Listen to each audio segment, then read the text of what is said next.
So this is probably one of the biggest mistakes I was making when I was first learning how to MIG weld, and when I changed this one thing, I instantly improved my welds. So the mistake I was making when I was welding was that my focus was all wrong. Let me explain. So we've all seen those clips of people showing their technique on what they like to use, whether it be like a zigzag motion, circles, or whatever motion they like to do. And they might even show you the timing of each manipulation, like 1, 2, 3. And so me as a beginner, when I would watch these videos, I would just tell myself, all right, I just gotta mimic this motion and this timing and this angle of the torch, everything. I just gotta do exactly what they're doing here. And that is what's gonna give me a good looking weld. And boy, was I wrong. So I struggled for years trying to learn how to get better welds, going off of manipulations and techniques like this. And I just kept focusing on like the motion I was doing and the timing of each motion and each circle that I'd be doing and trying to get all that. And I was focusing here. Now, when you do this, you're just focused on what's happening instead of what you're actually creating. Let me show you an analogy to really drive this point home. Today's analogy brought to you by Raw, the rickety whiteboard.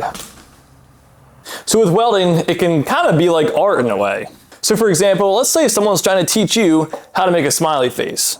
Alright, so what you want to do is to draw a bigger circle, 2 smaller circles, 1, 2, and a swoosh.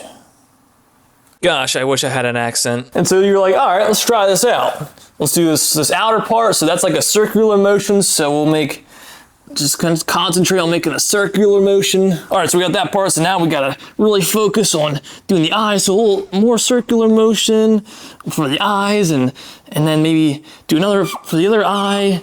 And that's another circular motion. And then there's like a swoosh in here for the mouth.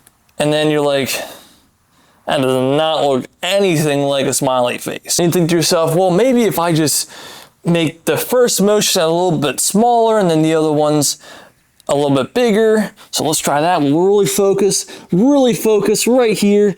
Make this a little bit smaller, maybe, and then the other one's a little bit bigger.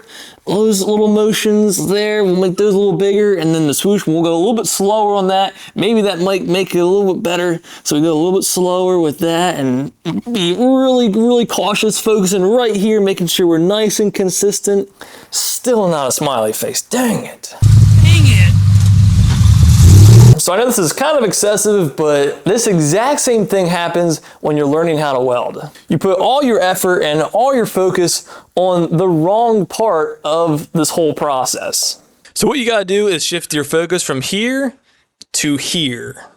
Now the biggest tip I could ever give someone, no matter what welding process you're using, is that the puddle tells you everything you need to know to improve your welds. It tells you if you're running too hot or too cold, if you should be moving faster or slower, if you need more wire speed or more voltage, everything. So if you're not watching it, you literally end up just randomly guessing what to change to make your weld better.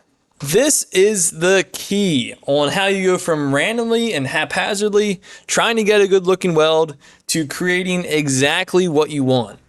This becomes so powerful once you understand MIG settings and how to adjust your dials when you're not happy with your results to then get exactly what you're looking for. Now don't get me wrong, manipulations and motions aren't all bad, but the problem comes in when you hyper-focus on the manipulation and not paying attention to what you're actually creating, and then you just get stuck in this loop of trial and error and randomly trying things to see if you can get a better result. So I personally use the lowercase e motion, and that's just the one I like. However, the motion is just a guide, and it's not what I'm focused on. When I'm welding here, I'm looking at the puddle to create the weld exactly the way I want it.